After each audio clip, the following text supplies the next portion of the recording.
News express R 6ಗೆ ಸ್ವಾಗತ. ನಾನು ನಿಶಾ. ಸಾಲು ಹಬ್ಬಗಳ ಹೊಸ್ತಿಲಲ್ಲೇ ಜನರಿಗೆ ಬೆಲೆ ಏರಿಕೆ ಶಾಕ್. ಶೀಘ್ರವೇ 1,000 ಗಡಿದಾಟುತ್ತಾ ಎಲ್‌ಪಿಜಿ ಸಿಲಿಂಡರ್ ಬೆಲೆ. ಬೆಂಗಳೂರಿನಲ್ಲಿ ಅಪಘಾತಕ್ಕೆ 7 ಜನ ಬಲಿ ಕೇಸ್ಗೆ ಟ್ವಿಸ್ಟ್. ಜೆಡಿಎಸ್ ಬಿಜೆಪಿ ನಡುವೆ ಜೋರಾದ ಸೂಟ್ ಕೇಸ್ ಫೈಟ್. ಇದೆಲ್ಲವನ್ನ ನೋಡೋಣ ನ್ಯೂಸ್ ಎಕ್ಸ್‌ಪ್ರೆಸ್‌ನಲ್ಲಿ. ಕೊರೋನಾ ಮಧ್ಯೆ ಜನಸಾಮಾನ್ಯರ ಬದುಕೆ ದುಸ್ತರ. ಜನರಿಗೆ ಗಾಯದ ಮೇಲೆ ಬರೆ ಎಳಿತಿದೆ ಬೆಲೆ ಏರಿಕೆ ಬಿಸಿ. ದುಬಾರಿ ದುನಿಯಾದಲ್ಲಿ ಕೇಳೋರಿಲ್ಲ ಜನರ ನೋವು. ಇವೆಲ್ಲವನ್ನ ನೋಡೋಣ ದುಬಾರಿ ದುನಿಯಾ ನ್ಯೂಸ್ ಎಕ್ಸ್‌ಪ್ರೆಸ್‌ನಲ್ಲಿ. ದೇಶದ ಜನರಿಗೆ ಬೆಲೆ ಏರಿಕೆ ಬಿಸಿ ತಟ್ಟಿದ್ದು ದುಬಾರಿ ದುನಿಯಾದಲ್ಲಿ ಜೀವನ ನಡೆಸುವುದಾದ್ರೂ ಹೇಗೆ ಅಂತ ತಲೆ ಕೆಡಿಸಿಕೊಂಡಿದ್ದಾರೆ. ಪೆಟ್ರೋಲ್ ಡೀಸೆಲ್ ಹಾಕಿಸಿದ್ರೆ ಜೇಬ್ ಖಾಲಿ ಆಗ್ತಾ ಇದ್ದು ಸಾಲು ಹಬ್ಬಗಳು ಬರ್ತಾ ಇರೋದ್ರಿಂದ ಮತ್ತಷ್ಟು ಸಮಸ್ಯೆಯಲ್ಲಿ ಸಿಲುಕಿದ್ದಾರೆ. ತಿಂಗಳ ಆರಂಭದಲ್ಲೇ ಸಂಕಷ್ಟ ಎದುರಿಸ್ತಾ ಇದ್ದು ಜನರು ಆಕ್ರೋಶ ವ್ಯಕ್ತಪಡಿಸಿದ್ದಾರೆ.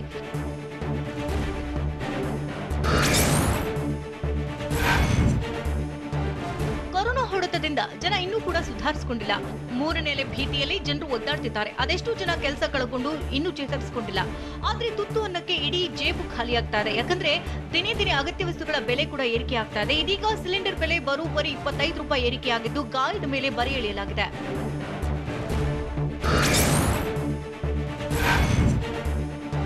ಕಳೆದ 8 ತಿಂಗಳಲ್ಲಿ ಎಲ್‌ಪಿಜಿ ದರ ಭಾರಿ ಏರಿಕೆಯಾಗಿದ್ದು ಜನಸಾಮಾನ್ಯರ ಜೇಬಿಗೆ ಸೈಲೆಂಟ್ ಆಗಿ ಕತ್ತರಿ ಬೀಳ್ತಾ ಇದೆ. ಕೇಂದ್ರ ಸರ್ಕಾರ ನೀಡ್ತಾ ಇದ್ದ ಸಬ್ಸಿಡಿ ಕೂಡ ಕಟ್ ಆಗಿದ್ದು ಮತ್ತಷ್ಟು ಸಂಕಷ್ಟಕ್ಕೆ ಸಿಲುಕಿದ್ದಾರೆ. ಜನವರಿ 2021ರಲ್ಲಿ 697 ರೂಪಾಯಿ ಇದ್ದಂತಹ ಸಿಲಿಂಡರ್ ಬೆಲೆ 8 ತಿಂಗಳಲ್ಲಿ 190 ರೂಪಾಯಿ ಏರಿಕೆಯಾಗಿದ್ದು ಗ್ಯಾಸ್ ಟ್ರಬಲ್ನಿಂದ ಜನ ಕಂಗಾಲಾಗಿದ್ದಾರೆ.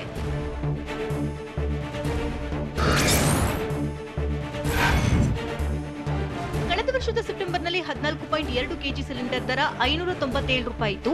ಬಳಿಕ ನಿರಂತರವಾಗಿ ಏರಿಕೆ ಕಂಡಿದ್ದು ಡಿಸೆಂಬರ್ 2020ರಲ್ಲಿ 697 ರೂಪಾಯಿಗೆ ತಲುಪಿತು. ಇನ್ನು ಫೆಬ್ರವರಿಯಲ್ಲಿ 722 ರೂಪಾಯಿ, ಮಾರ್ಚ್ನಲ್ಲಿ 822 ರೂಪಾಯಿಗೆ ತಲುಪಿದಂತಹ ಗ್ಯಾಸ್ ಬೆಲೆ ಜುಲೈನಲ್ಲಿ ಮತ್ತೆ ಏರಿಕೆ ಕಂಡು 837 ರೂಪಾಯಿ 50 ಪೈಸೆಯಾಗಿತ್ತು. ಇನ್ನು ಕಳೆದ ಆಗಸ್ಟ್ 1ರಂದು 25 ರೂಪಾಯಿ ಏರಿಕೆಯಾಗಿ ಇದೀಗ ಮತ್ತೆ 25 ರೂಪಾಯಿ ಹೆಚ್ಚಳವಾಗಿದೆ. 887ಗೆ ಬಂದು ನಿಂತಿದೆ.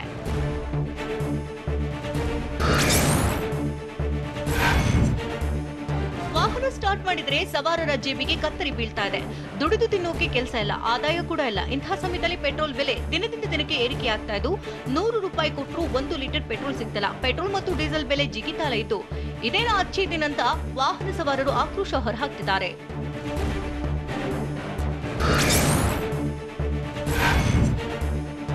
ಜೀವನ ದಿನದಿಂದ ದಿನಕ್ಕೆ ದುಬಾರಿ ಆಗ್ತಾ ಇದ್ದು ವಾಹನ ಸವಾರಿ ಮತ್ತಷ್ಟು ಕಾಸ್ಟ್ಲಿ ಆಗಿದೆ.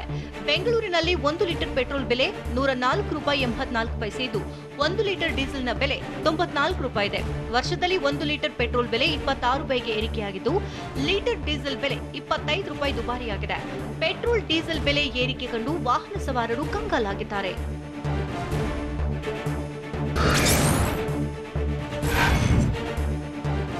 2020ರ ಡಿಸೆಂಬರ್ 31ರಂದು ಪೆಟ್ರೋಲ್ ರೇಟ್ 86 ರೂಪಾಯಿ 47 ಪೈಸೆ ಇತ್ತು. ಬಳಿಕ ನಿರಂತರವಾಗಿ ಏರಿಕೆಯಾಗಿದ್ದು ಸದ್ಯ 104 ರೂಪಾಯಿ 84 ಪೈಸೆಗೆ ತಲುಪಿದೆ. 2021ರ ಜನವರಿ 31ರಂದು 89 ರೂಪಾಯಿ 19 ಪೈಸೆ ಇದ್ದಂತಹ ಪೆಟ್ರೋಲ್ ರೇಟ್ ಫೆಬ್ರವರಿ ಅಂತ್ಯಕ್ಕೆ 94 ರೂಪಾಯಿ 20 ಪೈಸೆಗೆ ಏರಿಕೆಯಾಗಿತ್ತು. ಇನ್ನು ಮಾರ್ಚ್ ಅಂತ್ಯಕ್ಕೆ 93 ರೂಪಾಯಿ 57 ಪೈಸೆಗಿತ್ತು. ಇನ್ನು ಏಪ್ರಿಲ್ 30ಕ್ಕೆ 93 ರೂಪಾಯಿ 41 ಪೈಸೆಗೆ ತಲುಪಿತ್ತು. ಮೇ ಅಂತ್ಯದಲ್ಲಿ 97 ರೂಪಾಯಿ 43 ಪೈಸೆ ಇದ್ದಂತಹ ಲೀಟರ್ ಪೆಟ್ರೋಲ್ ಬೆಲೆ ಜೂನ್ ಅಂತ್ಯಕ್ಕೆ 100ರ ಗಡಿ ದಾಟಿತ್ತು. ಜೂನ್ ಅಂತ್ಯಕ್ಕೆ 102 ರೂಪಾಯಿ 17 ಪೈಸೆ ಇದ್ದಂತಹ ಲೀಟರ್ ಪೆಟ್ರೋಲ್ ಬೆಲೆ ಆಗಸ್ಟ್ ಅಂತ್ಯಕ್ಕೆ 105 ರೂಪಾಯಿ 14 ಪೈಸೆಯಾಗಿತ್ತು.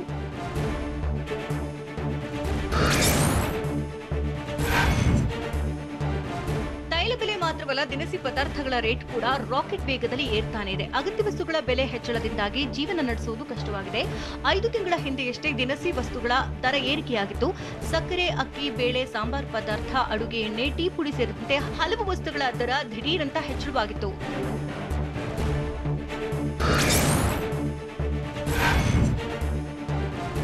ಸಂಕಷ್ಟದಲ್ಲಿರೋ ಜನಸಾಮಾನ್ಯರಿಗೆ ಬೆಲೆ ಏರಿಕೆ ಬರೆ ಎಳೆದಿದ್ದು ಒಂದು ಕುಟುಂಬಕ್ಕೆ ತಿಂಗಳಿಗೆ 4,000ದಷ್ಟು ಹೆಚ್ಚುವರಿ ಹೊರೆ ಬೀಳ್ತಾ ಇದೆ. ಪೆಟ್ರೋಲ್ ಬೆಲೆ ಏರಿಕೆ ಜೊತೆ ಅಡುಗೆ ಸಿಲಿಂಡರ್ ಬೆಲೆಯೂ ಕೂಡ ಏರಿಕೆಯಾಗಿದೆ. ಅಲ್ಲದೆ ಸಕ್ಕರೆ, ಅಕ್ಕಿ, ಬೇಳೆ, ಸಾಂಬಾರ್ ಪದಾರ್ಥ, ಅಡುಗೆ ಎಣ್ಣೆ, ಟೀ ಪುಡಿ ಸೇರಿದಂತೆ ಹಲವು ಅಗತ್ಯ ವಸ್ತುಗಳ ದರ ಏರಿಕೆಯಾಗಿದೆ.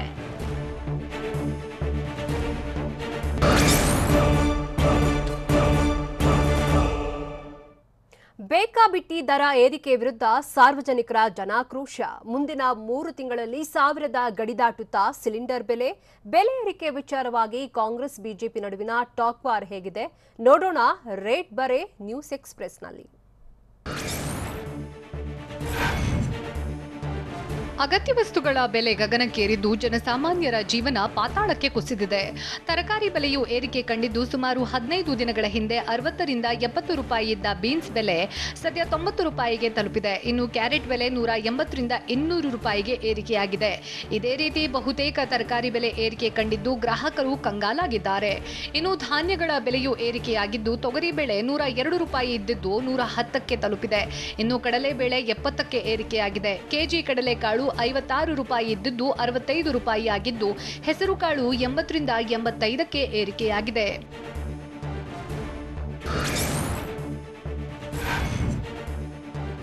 ಹಣ್ಣು ಹೂವು ತರಕಾರಿ ರೇಟ್ ಕೇಳಿ ಜನ ಹೌಹಾರ್ತಿದ್ದಾರೆ. ತರಕಾರಿ ತರೋಕೆ ಹೋದ್ರೆ ಜೇಬು ಫುಲ್ ಖಾಲಿ ಆಗ್ತಾ ಇದ್ದು ಸಂಕಷ್ಟದ ನಡುವೆ ಜನಸಾಮಾನ್ಯರ ಬದುಕು ಬೆಂಕಿಯಿಂದ ಬಾಣಲೆಗೆ ಬಿದ್ದಂತಾಗಿದೆ. ಬೇಳೆ ಬೆಲೆಯಂತೂ ಕೇಳೋದೇ ಬೇಡ ಅನ್ನುವಂತಾಗಿದ್ದು ಜನರು ಕಂಗೆಟ್ಟಿದ್ದಾರೆ. ಅಡುಗೆ ಎಣ್ಣೆಯ ಬೆಲೆ ಪ್ರತಿ ತಿಂಗಳು ಏರಿಕೆ ಆಗ್ತಾ ಇದ್ದು ಹಬ್ಬಗಳು ಬರ್ತಾ ಇರುವಾಗಲೇ ಬೆಲೆ ಏರಿಕೆ ಶಾಕ್ ಕೊಟ್ಟಿದೆ. ಇದರಿಂದ ಹಬ್ಬ ಮಾಡೋಕ್ಕೂ ಹಿಂದೆ ಮುಂದೆ ನೋಡುವಂತಾಗಿದೆ.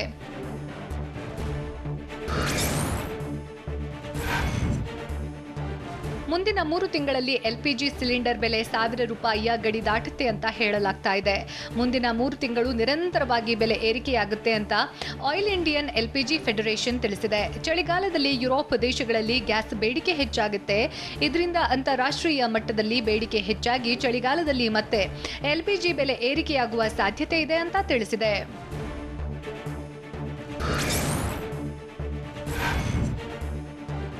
ಒಂದೆಡೆ ಪೆಟ್ರೋಲ್ ಗ್ಯಾಸ್ ಸಿಲಿಂಡರ್ ರೇಟ್ ಹೆಚ್ಚಾಗಿದ್ದು ಅಕ್ಕಿ ಬೇಳೆ ತರಕಾರಿ ಬೆಲೆಯೂ ಏರಿಕೆ ಕಂಡಿದೆ. ಬೆಲೆ ಏರಿಕೆಯಿಂದ ಕಂಗಾಲಾದ ಜನ ಕೊರೋನಾ ಸಂಕಷ್ಟದಲ್ಲಿ ಬೆಲೆ ಏರಿಕೆ ಮಾಡಿದ್ದಕ್ಕೆ ಕಿಡಿಕಾರಿದ್ದಾರೆ. ಅಚ್ಚೇ ದಿನ್ ಅಂತ ಭಿಕ್ಷೆ ಬೇಡುವಂತಾಗಿದೆ ಅಂತ ಕೇಂದ್ರ ಮತ್ತು ರಾಜ್ಯ ಸರ್ಕಾರದ ವಿರುದ್ಧ ಜನ ಸಿಡಿದೆದ್ದಿದ್ದಾರೆ. ದುಡಿಯೋಕೆ ಕೆಲಸ ಇಲ್ಲ, ಕೈಯಲ್ಲಿ ಹಣವಿಲ್ಲ, ಎಲ್ಲವೂ ದುಬಾರಿ ಆಗ್ತಾ ಇದ್ದು ಅಗತ್ಯ ವಸ್ತುಗಳನ್ನ ಖರೀದಿಸೋದಾದ್ರೂ ಹೇಗೆ ಅಂತ ಪ್ರಶ್ನಿಸುತ್ತಿದ್ದಾರೆ.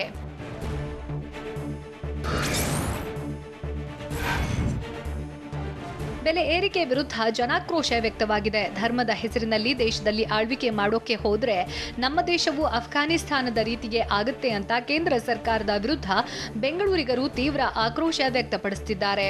ನಾವು ಓದುವ ಕಾಲದಲ್ಲಿ ಶಾಲಾ ಶುಲ್ಕ 150 ರೂಪಾಯಿ ಕಟ್ತಾ ಇದ್ವಿ. ಈಗ ಒಂದು ಮಗುವಿಗೆ 1.5 ಲಕ್ಷ ಕಟ್ಟಬೇಕಾಗಿದೆ. ಎಲ್ಲಿಂದ ಇಷ್ಟು ಹಣ ತಂದು ಕಟ್ಟೋದು ಅಂತ ಜನ ಪ್ರಶ್ನೆ ಮಾಡ್ತಿದ್ದಾರೆ.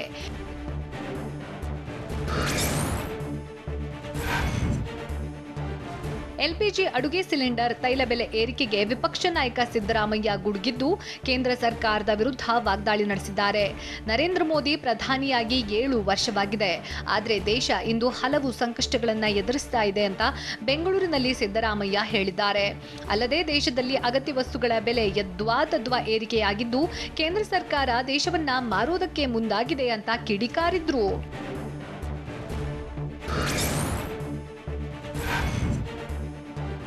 ಅಡುಗೆ ಅನಿಲ ತೈಲ ಬೆಲೆ ಏರಿಕೆ ವಿಚಾರದಲ್ಲಿ ಮುಖ್ಯಮಂತ್ರಿ ಬಸವರಾಜ ಬೊಮ್ಮಾಯಿ ಜಾರಿಕೊಂಡಂತೆ ಕಾಣಿಸ್ತಿದೆ. ಅಂತಾರಾಷ್ಟ್ರೀಯ ಮಾರುಕಟ್ಟೆ ಬೆಲೆ ಮೇಲೆ ಅಡುಗೆ ಅನಿಲ ತೈಲ ಬೆಲೆ ನಿರ್ಧಾರವಾಗುತ್ತೆ ಅಂತ ಹುಬ್ಬಳ್ಳಿಯಲ್ಲಿ ಸಿಎಂ ಬೊಮ್ಮಾಯಿ ಹೇಳಿದ್ದಾರೆ.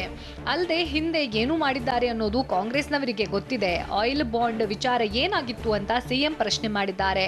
ಸೆಪ್ಟೆಂಬರ್ 5ರಂದು ಕೇಂದ್ರ ಹಣಕಾಸು ಸಚಿವರು ಬರ್ತಾರೆ.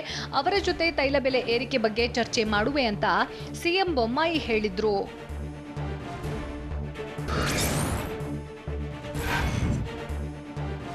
ಬೆಲೆ ಏರಿಕೆ ನಾಡಿನ ಬಡವರಿಗೆ ಬಿಜೆಪಿ ಸರ್ಕಾರದ ಕೊಡುಗೆ ಅಂತ ಮಾಜಿ ಮುಖ್ಯಮಂತ್ರಿ ಎಚ್.ಡಿ. ಕುಮಾರಸ್ವಾಮಿ ವ್ಯಂಗ್ಯವಾಡಿದ್ದಾರೆ. ತೈಲ ಬೆಲೆ ಏರಿಕೆ ಬಗ್ಗೆ ಜನ ಇನ್ನಾದರೂ ಅರ್ಥ ಮಾಡಿಕೊಳ್ಳಬೇಕಿದ್ದು ಬಡಜನರ ಮೇಲೆ ಬೆಲೆ ಏರಿಕೆಯ ಹೊರೆ ಹೇರಿದ್ದಾರೆ. ಕೂಲಿ ಕಾರ್ಮಿಕ ಕೂಡ ವರ್ಷಕ್ಕೆ 1 ಲಕ್ಷ ತೆರಿಗೆ ಕಟ್ತಾನೆ. ಬೆಲೆ ಏರಿಕೆ ಬಿಜೆಪಿ ಸರ್ಕಾರ ನಾಡಿನ ಬಡವರಿಗೆ ಕೊಡ್ತಾ ಇರುವ ಕೊಡುಗೆ ಅಂತ ರಾಮನಗರ ಜಿಲ್ಲೆ ಚನ್ನಪಟ್ಟಣದಲ್ಲಿ ಎಚ್.ಡಿ. ಕುಮಾರಸ್ವಾಮಿ ಹೇಳಿದ್ರು.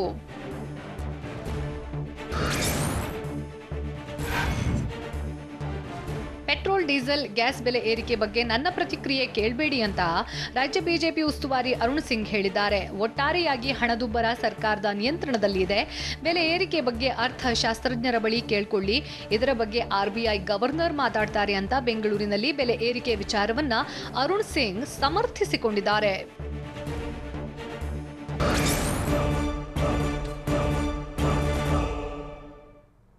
ರನ್ನ ಸಹಕಾರಿ ಸಕ್ಕರೆ ಕಾರ್ಖಾನೆ ಹೆಸರಲ್ಲಿ ಕೋಟಿ ಕೋಟಿ ಲೂಟಿ ಹೊಡೆದ ಅಧ್ಯಕ್ಷ 20 ವರ್ಷದಿಂದ ಲಾಭದ ಹಳಿಗೆ ತರದೆ ಕಾರ್ಖಾನೆಯನ್ನ ಮುಳುಗಿಸಿದ್ದೇಗೆ ರೈತರು ಕಾರ್ಮಿಕರು ಸಚಿವ ಗೋವಿಂದ ಕಾರಜೋಳರ ಆರೋಪವೇನು ನೋಡೋಣ. 250 ಕೋಟಿ ಗುಳುಂ ನ್ಯೂಸ್ ಎಕ್ಸ್‌ಪ್ರೆಸ್‌ನಲ್ಲಿ. ಬಾಗಲಕೋಟೆ ಜಿಲ್ಲೆ ಮುಧೋಳ ತಾಲೂಕಿನಲ್ಲಿರುವ ರನ್ನ ಸಹಕಾರಿ ಸಕ್ಕರೆ ಕಾರ್ಖಾನೆ ಅಧ್ಯಕ್ಷರ ವಿರುದ್ಧ ವಂಚನೆ ಎಸಗಿದ ಆರೋಪ ಕೇಳಿಬಂದಿದೆ. ರೈತರೇ ಸ್ಥಾಪಿಸಿದ್ದ ಇಡೀ ಸಕ್ಕರೆ ಕಾರ್ಖಾನೆ ಬಾಗಿಲು ಮುಚ್ಚಲು ಅಧ್ಯಕ್ಷರೇ ಕಾರಣ ಅಂತ ಹೇಳಲಾಗ್ತಿತ್ತು. ವಿವಿಧ ಕಡೆ 250 ಕೋಟಿಗೂ ಹೆಚ್ಚು ಸಾಲ ಮಾಡಿ ಮೋಸ ಎಸಗಿದ್ದಾರೆ ಅಂತ ಅಲ್ಲಿನ ರೈತರೇ ಆರೋಪಿಸಿದ್ದಾರೆ. ಅಲ್ಲದೆ ಕ್ರಮಕ್ಕೆ ಆಗ್ರಹಿಸಿದ್ದಾರೆ.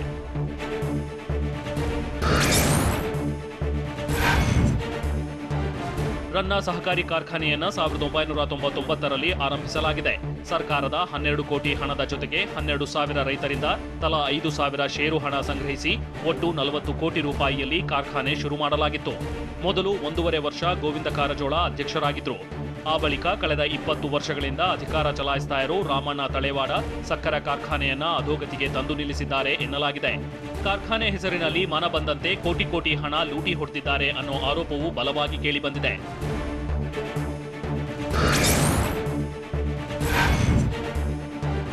ಸಚಿವ ಗೋವಿಂದ ಕಾರಜೋಳ ಆಪ್ತರಾಗಿರೋ ರಾಮಣ್ಣ ತಳೇವಾಡ ರೈತರ ಹೆಸರಿನಲ್ಲಿ ಬ್ಯಾಂಕ್ನಿಂದ ಲೋನ್ ಪಡೆದು ಮಹಾವಂಚನೆ ಎಸಗಿದ್ದಾರೆ ಅಂತ ಹೇಳಲಾಗಿದೆ.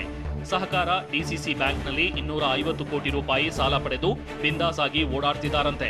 ಅಲ್ಲದೆ 960 ರೈತರಿಗೆ ಗೊತ್ತಿಲ್ಲದಂತೆಯೇ ತಳೇವಾಡ ಸಾಲ ಎತ್ತಿದ್ದಾರಂತೆ. ಹೀಗಾಗಿ ರೈತರಿಗೆ ಸಾಲದ ನೋಟಿಸ್ ಬರ್ತಿದ್ದು ಕಂಗಾಲಾಗುವಂತೆ ಮಾಡಿದೆ. ಇದರಿಂದ ನೊಂದ ಬೇಸತ್ತ ರೈತರು ತಿಂಗಳುಗಟ್ಟಲೆ ಪ್ರತಿಭಟನೆ ಮಾಡಿದ್ರೂ ಏನೂ ಪ್ರಯೋಜನವಾಗಿಲ್ಲ.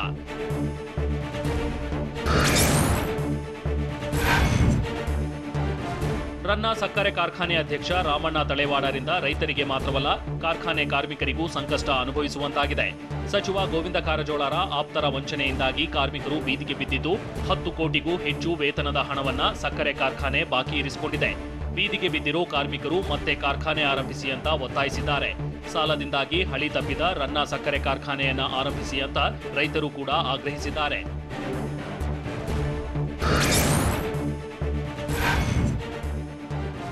ಕಾರ್ಖಾನೆ ಗೋದಾಮು ಇಟಿಪಿ ಬೂದಿ ಘಟಕದ ಹೆಸರಲ್ಲಿ ಡಿಸಿಸಿ ಬ್ಯಾಂಕ್ನಿಂದ ಕಾರ್ಖಾನೆ ಅಧ್ಯಕ್ಷ ತಳೇವಾಡ 12 ಕೋಟಿ ರೂಪಾಯಿ ಸಾಲ ಪಡೆದಿದ್ದಾರೆ ಅಂತ ಹೇಳಲಾಗಿದೆ. ಅಲ್ಲದೆ ಹಣ ದುರ್ಬಳಕೆಯಾಗಿರೋದ್ರ ಬಗ್ಗೆ ಡಿಸಿಸಿ ಬ್ಯಾಂಕ್ ಅಧ್ಯಕ್ಷರೇ ಸಾಬೀತುಪಡಿಸಿದ್ದಾರೆ. ಇನ್ನು 2018ರ ಜುಲೈ ತಿಂಗಳಲ್ಲಿ 12 ಕೋಟಿ ಸಾಲ ಮಾಡಿದ್ದ ರಾಮಣ್ಣ ಸಾಲದ ಹಣವನ್ನ ರೈತರ ಬಿಲ್ ಬಾಕಿ ಕಾರ್ಮಿಕರ ವೇತನಕ್ಕೆ ನೀಡಿದ್ದೇನೆಂದು ಹೇಳಿದ್ದಾರಂತೆ. ಆದರೆ ಸಾಲದ ಹಣವನ್ನ ಅಕ್ರಮಕ್ಕೆ ಬಳಸಿದ್ದಾರೆ ಎನ್ನಲಾಗಿದೆ.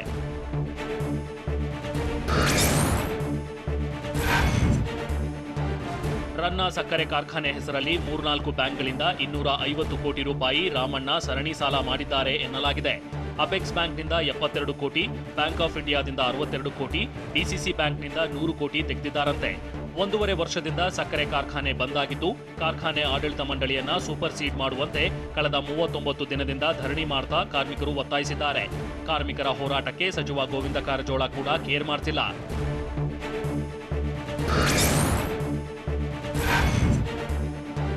ವಿವಿಧ ಬ್ಯಾಂಕ್ಗಳಿಂದ ಪಡೆದ ಸಾಲವನ್ನ ರಾಮಣ್ಣ ತನ್ನ ಪತ್ನಿ ರತ್ನಾ ತಳೇವಾಡ ಅವರ ಮಹಿಳಾ ಕ್ರೆಡಿಟ್ ಸೌಹಾರ್ದ ಸಹಕಾರಿ ಬ್ಯಾಂಕಿನಲ್ಲಿಟ್ಟಿದ್ರು ಎನ್ನಲಾಗಿದೆ.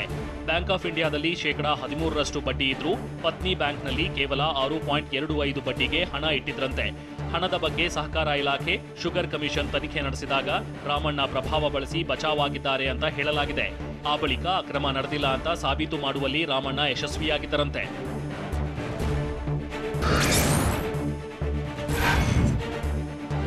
2014-15ರಲ್ಲಿ ಕಬ್ಬಿನ ಸಿಪ್ಪೆಯಿಂದ ಉತ್ಪತ್ತಿಯಾದ ಬಗ್ಯಾಸ್ ಮಳೆ ಗಾಳಿಗೆ ಲಾಸ್ ಆಗಿದೆ ಅಂತ ರಾಮಣ್ಣ ಕೃಷ್ಣನ ಲೆಕ್ಕ ತೋರಿಸಿದ್ದರಂತೆ. ಅದರಲ್ಲಿ 3 ಕೋಟಿ ನಷ್ಟ ಉಂಟಾಗಿದೆ ಅಂತನೂ ಹೇಳಿದ್ದಾರಂತೆ. ಆ ಮೂಲಕ ಸರಣಿ ಸಾಲ ನಷ್ಟದ ಲೆಕ್ಕ ತೋರಿಸಿ ಕಾರ್ಖಾನೆಯನ್ನ ಲಾಭದ ಹಳಿಗೆ ತರೋ ಬದಲು ಕಾರ್ಖಾನೆಯನ್ನ ಮುಚ್ಚೋ ಹಂತಕ್ಕೆ ತಂದು ನಿಲ್ಲಿಸಿದ್ದಾರೆ ಅಂತ ಧರಣಿ ನಿರತ ರೈತರು ಆರೋಪಿಸಿದ್ದಾರೆ.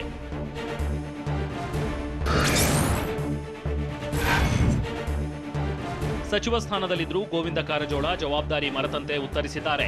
ರೈತರ ಕಷ್ಟ ಆಲಿಸೋಕು ಸಚಿವ ಕಾರಜೋಳ ಹಿಂದೇಟು ಹಾಕಿದ್ದು TV9 ಪ್ರಶ್ನೆಗೆ ಉಡಾಫೆ ಉತ್ತರ ಕೊಟ್ಟಿದ್ದಾರೆ.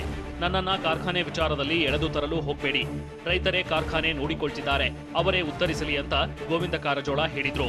ಅಲ್ಲದೆ ರಾಜಕೀಯ ಲಾಭ ಪಡೆಯೋಕೆ ನನ್ನನ್ನ ಎಳೆದು ತರ್ತಿದ್ದಾರೆ, ಇದಕ್ಕೂ ನನಗೂ ಸಂಬಂಧವಿಲ್ಲ ಅಂತ ಕಾರಜೋಳ ಹೇಳಿದ್ದು ಸಮಸ್ಯೆ ಬಗೆಹರಿಸೋದು ಬಿಟ್ಟು ಜಾರಿಕೊಂಡಿದ್ದಾರೆ.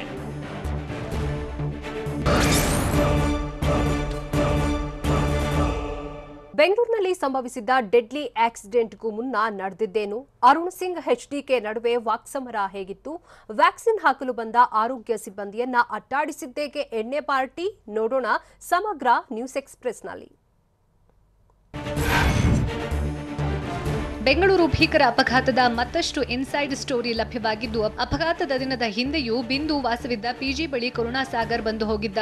ಕರುಣಾಸಾಗರ್ ಜೊತೆ ಸ್ನೇಹಿತರು ಕೂಡ ಪಿಜಿ ಬಳಿ ಬಂದಿದ್ರು. ಕಳೆದ ಆಗಸ್ಟ್ 28ರ ಮಧ್ಯರಾತ್ರಿ 1:05ಕ್ಕೆ ಪಿಜಿಗೆ ಭೇಟಿ ನೀಡಿದ್ದ ಸ್ನೇಹಿತರು ರಾತ್ರಿ 1:30ರ ತನಕ ಮಾತುಕತೆ ನಡೆಸಿದ್ರು.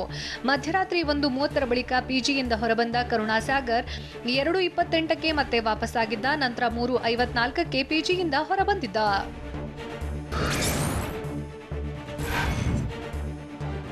ಕೋವಿಡ್ ನಿಯಂತ್ರಣಕ್ಕೆ ಎಲ್ಲಾ ರೀತಿ ಕ್ರಮ ಕೈಗೊಳ್ಳಲಾಗಿದೆ ಅಂತ ಸಿಎಂ ಬಸವರಾಜ ಬೊಮ್ಮಾಯಿ ಹೇಳಿದ್ದಾರೆ.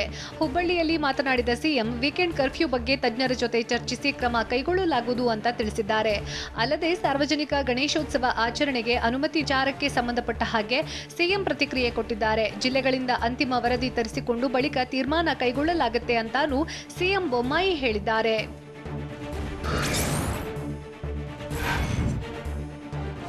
ಕೇರಳದಲ್ಲಿ ಕೊರೋನಾ ಪ್ರಕರಣಗಳು ಕಡಿಮೆಯಾಗ್ತಿಲ್ಲ, ಹೀಗಾಗಿ ಕರುನಾಡಿಗೆ ಇನ್ನೂ ಆತಂಕ ಇದೆ ಅಂತ ಸಚಿವ ಡಾಕ್ಟರ್ ಕೆ ಸುಧಾಕರ್ ತಿಳಿಸಿದ್ದಾರೆ. ಅದಕ್ಕಾಗಿ ಸಾಂಸ್ಥಿಕ ಕ್ವಾರಂಟೈನ್ ಮಾಡಬೇಕು ಅಂತ ಹೇಳಿದ್ದೇವೆ. ಆದರೆ 1 ವಾರ ನೀಟ್ ಎಕ್ಸಾಮ್ ಇರೋದ್ರಿಂದ ಕ್ವಾರಂಟೈನ್ ಹೇರೋದು ಬೇಡ ಅನ್ನೋ ಒತ್ತಡ ಹೆಚ್ಚಿದೆ. ಅದರಲ್ಲೂ ಕೇರಳ ಸರ್ಕಾರ ಮತ್ತು ಜನರ ಒತ್ತಡ ತುಂಬಾ ಇದೆ. ಹೀಗಾಗಿ ಕೇರಳದ ವಿದ್ಯಾಸಂಸ್ಥೆಗಳಿಗೆ ನೀವೇ ಕ್ವಾರಂಟೈನ್ ಮಾಡಬೇಕು ಅಂತ ಸೂಚನೆ ನೀಡಿದ್ದೇವೆ. ಉದ್ಯೋಗಿಗಳನ್ನು ಆಯಾ ಸಂಸ್ಥೆಗಳೇ ಕ್ವಾರಂಟೈನ್ ಮಾಡಬೇಕು ಅಂತಾನೂ ತಿಳಿಸಲಾಗಿದೆ ಅಂತ ಬೆಂಗಳೂರಿನಲ್ಲಿ ಸಚಿವ ಸುಧಾಕರ್ ತಿಳಿಸಿದ್ದಾರೆ.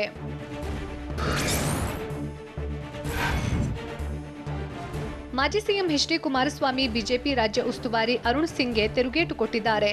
ಜೆಡಿಎಸ್ ಬಗ್ಗೆ ಲಘುವಾಗಿ ಮಾತನಾಡುವುದನ್ನ ನಿಲ್ಲಿಸಬೇಕು, ನನಗೆ ಬುದ್ಧಿ ಹೇಳೋ ಬದಲು ಅವರ ನಡವಳಿಕೆ ಏನು ಅನ್ನೋದನ್ನ ಮೊದಲು ನೋಡ್ಕೊಳ್ಳಿ ಅಂತ ಕಿಡಿಕಾರಿದ್ದಾರೆ. ರಾಮನಗರ ಜಿಲ್ಲೆ ಚನ್ನಪಟ್ಟಣದಲ್ಲಿ ಮಾತನಾಡಿದ ಎಚ್.ಡಿ.ಕೆ, ಜೆಡಿಎಸ್ ಮತ್ತು ಕುಮಾರಸ್ವಾಮಿ ಬಗ್ಗೆ ಗೊತ್ತಿಲ್ಲದೆ ಇದ್ರೆ ತಿಳಿದುಕೊಳ್ಳಿ, ನನ್ನ ಬಗ್ಗೆ ನಮ್ಮ ಪಕ್ಷದ ಬಗ್ಗೆ ಮಾಹಿತಿ ಇಲ್ಲದೆ ಇದ್ರೆ ತಿಳ್ಕೊಳ್ಳಿ, ಪ್ರಧಾನಿ ಮೋದಿಯವರ ಬಳಿ ಕೇಳಿ ತಿಳ್ಕೊಳ್ಳಿ ಅಂತ ಎಚ್.ಡಿ.ಕೆ ಟಾಂಗ್ ಕೊಟ್ಟಿದ್ದಾರೆ.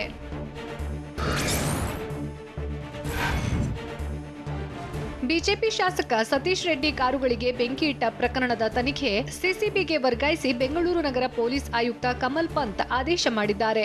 ಸಿಸಿಬಿ ಡಿಸಿಪಿ ರವಿಕುಮಾರ್ಗೆ ತನಿಖೆ ನಡೆಸುವಂತೆ ಕಮಲ್ ಪಂತ್ ಸೂಚನೆ ನೀಡಿದ್ದಾರೆ. ಆಗಸ್ಟ್ 12ರಂದು ಶಾಸಕ ಸತೀಶ್ ರೆಡ್ಡಿ ಮನೆ ಆವರಣದಲ್ಲಿದ್ದ ಕಾರುಗಳಿಗೆ ಬೆಂಕಿ ಹಚ್ಚಲಾಗಿತ್ತು. ಕೇಸ್ ಸಂಬಂಧ ಸಾಗರ್, ನವೀನ್, ಶ್ರೀಧರ್ ಎಂಬುವರನ್ನ ಪೊಲೀಸರು ಬಂಧಿಸಿದ್ರು.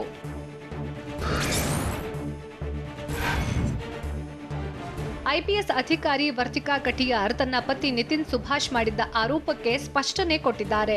ಅವರ ವಿರುದ್ಧ ನಾನು ದೆಹಲಿಯಲ್ಲಿ ಎಫ್ಐಆರ್ ಮಾಡಿದ್ದೀನಿ, ಹೀಗಾಗಿ ರಿವೆಂಜ್ ತೆಗೆದುಕೊಳ್ಳೋಕೆ ನನ್ನ ಪತಿ ಸಲ್ಲದ ಆರೋಪವನ್ನ ಮಾಡ್ತಿದ್ದಾರೆ. ಕಳೆದ ಮೇ, ಜೂನ್ ಲಾಕ್ಡೌನ್ ಟೈಮಲ್ಲಿ ನನ್ನ ಫಾಲೋ ಮಾಡಿ ಆಸಿಡ್ ಹಾಕೋಕೆ ಪ್ರಯತ್ನ ಪಟ್ಟರು. ನಾನು ವಿಧಾನಸೌಧ ಠಾಣೆಯಲ್ಲಿ ದೂರು ದಾಖಲಿಸಿದ ಬಳಿಕ ನನ್ನ ಮೇಲಿನ ಸೆಟ್ಟಿಗೆ ಸುಳ್ಳು ಆರೋಪ ಮಾಡ್ತಿದ್ದಾರೆ. ಎಲ್ಲಾ ರೀತಿ ತನಿಖೆ ಆಗ್ಲಿ, ನನಗೆ ಯಾವುದೇ ಭಯವಿಲ್ಲ, ನನಗೆ ಕೋರ್ಟ್ನಲ್ಲಿ ನ್ಯಾಯ ಸಿಗುತ್ತೆ ಅಂತ ಪತಿ ನಿತಿನ್ ಸುಭಾಷ್ ಅಯೋಲಾ ಮಾಡಿದ್ದ ಆರೋಪಕ್ಕೆ ವರ್ತಿಕಾ ಕಟಿಯಾರ್ ಉತ್ತರ ಕೊಟ್ಟಿದ್ದಾರೆ.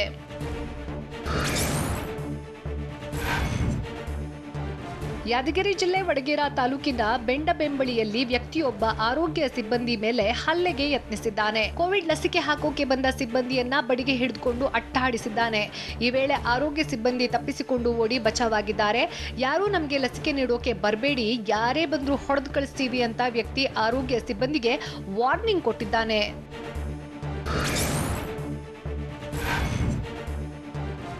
ಮೈಸೂರಿನಲ್ಲಿ ವಿದ್ಯಾರ್ಥಿನಿ ಮೇಲೆ ಅತ್ಯಾಚಾರ ಎಸಗಿದ್ದ ಆರೋಪಿಗಳನ್ನ ತಮಿಳುನಾಡಿಗೆ ಕರೆದೊಯ್ದು ಸ್ಥಳ ಮಹಜರು ಮಾಡಲಾಗಿದೆ. ರೇಪ್ ಆರೋಪಿಗಳನ್ನ ಮೈಸೂರು ಪೊಲೀಸರು ತಮಿಳುನಾಡಿಗೆ ಕರೆದೊಯ್ದು ಕೆಲ ಬಟ್ಟೆಗಳನ್ನ ಜಪ್ತಿ ಮಾಡಿದ್ದಾರೆ. ಗ್ಯಾಂಗ್ ರೇಪ್ ಪ್ರಕರಣ ಸಂಬಂಧ ಈವರೆಗೆ 6 ಆರೋಪಿಗಳನ್ನ ಪೊಲೀಸರು ಅರೆಸ್ಟ್ ಮಾಡಿದ್ದಾರೆ. ಮತ್ತೊಬ್ಬ ಆರೋಪಿಗಾಗಿ ಪೊಲೀಸರು ಬಲೆ ಬೀಸಿದ್ದಾರೆ.